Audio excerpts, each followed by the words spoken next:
Well, dahil sensitive ang topic ngayon dito sa MPK, number one, dapat parental guidance o kailangan may gabay ng mga magulang ang mga kabataan na manonood.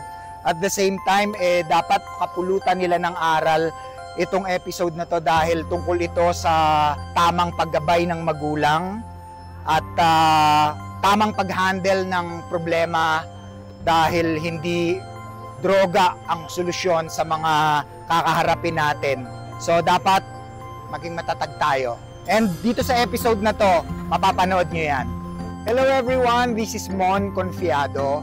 Iniimbitahan ko kayong lahat na panoorin ang #MPK Cooker Housekeeper ngayong Sabado, 8:15 PM dito sa GMA.